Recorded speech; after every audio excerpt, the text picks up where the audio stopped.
Gusto mong bumili ng dividend stocks o REITs pero hindi mo alam kung aling stocks o REITs ang bibilhin mo. Pwede mong i-copy ang signature portfolio ko sa Dragonfly Securities as a guide. Kung wala ka pang Dragonfly account, i-download mo ang Dragonfly app at mag-sign up ka gamit ang referral code ko, MoneyWise.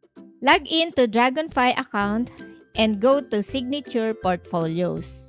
Hanapin mo ang MoneyWise Engineer Portfolio. Tap My Signature Portfolio. May makikita kang dalawang tabs, Within Buy Range and Full Portfolio.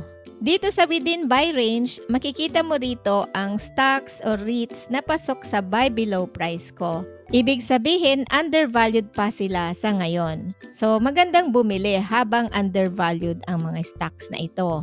Sa full portfolio naman, makikita mo ang lahat ng dividend stocks at REITs na hawak ko. Makikita mo rin dito ang buy below price. Punta ka sa Within Buy Range, tap Next.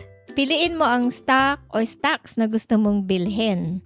Naka-default ang quantity sa minimum board lot o minimum number of shares na pwede mong bilhin. Pwede mo itong baguhin at taasan ang quantity.